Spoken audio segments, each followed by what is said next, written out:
1. Ethics are the rules we follow to decide what's right and wrong.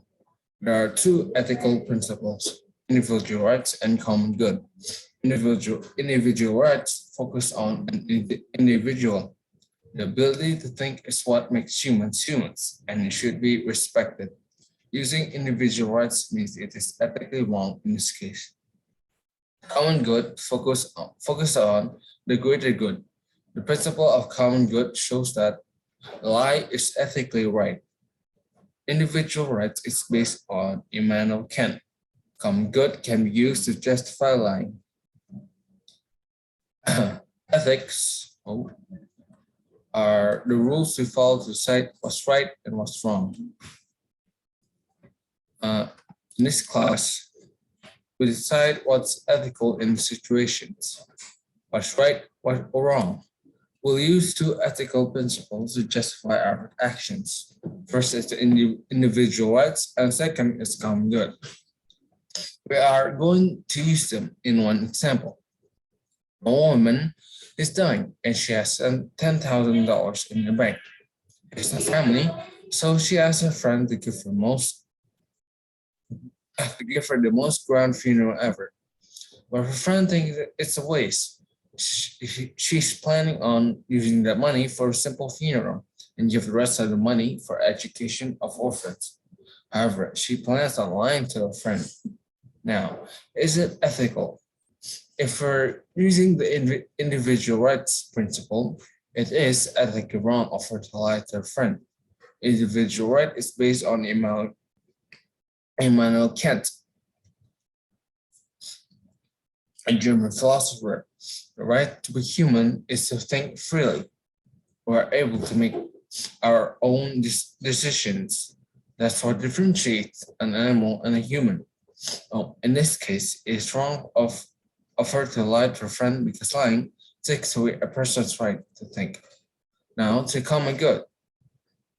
Common good focuses on the greater good.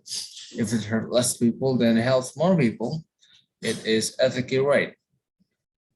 If the friend lies, the children at the orphan are getting good education, which means it is ethically right to lie. Part 2. There were three sisters that lived in a beautiful palace. They had a kind nurse named Dame Nature. One of the sisters was discontented. The other children tried to play with the discontented sister. The great king gave their robes and crowns. The discontented sister wished she tried to do right and faded away. Madam Win and the Bird family gave a grand concert in Maple Tree Park. Once upon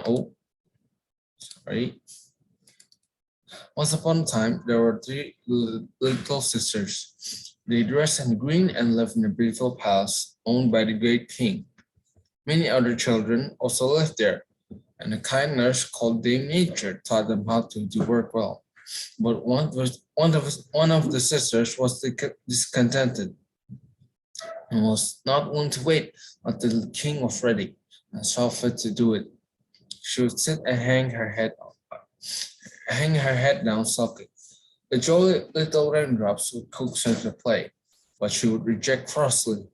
One day, the great king saw how well they tried to do and thought they deserved their robes and crowns. The little sisters took up their green dress and wore the new white robes and wore their crowns.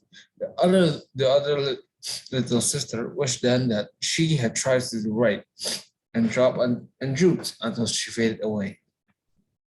When the Wind and the Bird family gave a grand concert in Maple Tree Park, everything was full of gladness, and the little sisters held a reception all day, and many people came to congratulate them upon being crowned.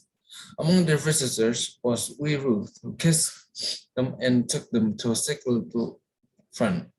He smiled as she pressed them into his hand, saying, "Take them, please, for Easter." In her sweet child language, she told the story of Easter and of the wonderful work the great king's son did for the people of the beautiful palace. Part 3. The narrator moves into a beautiful estate. Her husband John is her doctor. John's sister Jenny is there to help around the house. The narrator doesn't want to be in the yellow wallpaper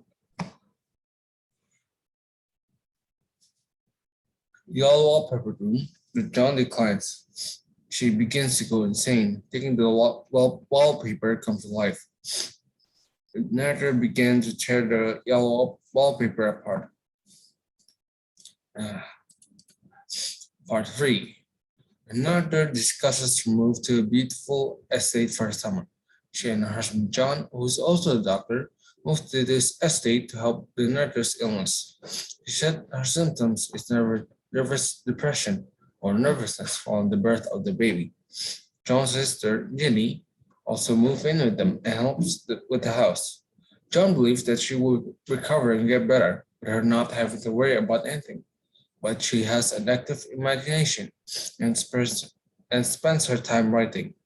He discourages her wonder about the house and dismisses her interest. She mentions the baby again and again, even when there's a nurse writing for the baby, since she herself is too nervous to provide care. Later, her husband and herself moved to a room that's big and has an ugly large wallpaper. They criticized it and told her husband she wants to change rooms, but her husband rejected it, not knowing that there's fascination with the room goes the longer she's in the room. The narrator's condition got even worse and worse after hosting the 4th of July. The more she stays in the wallpaper room, the more she got worse. She struggles to do daily activities and her mental state is deteriorating. In spite of this, John encouraged her to rest more, and the narrator hides her writing from him to disapprove. Between the time of the 4th of July and their departure, the narrator is driven insane by the yellow wallpaper, thinking that it's come to life.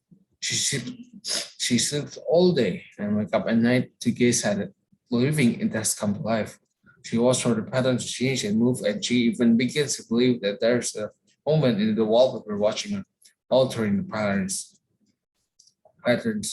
A few weeks before their departure, John says John stays overnight in town, and narrator wants to sleep in the room by herself, so she can stare at the wallpaper uninterrupted. She loves her Jenny, believes that she can see the woman in the wallpaper. John returns and frantically tries to be let in, and the narrator refuses. John is able to enter. John is able to enter the room and finds the narrator crawling on the floor. She claims that the woman in the wallpaper has well exited, and John faints much to her surprise.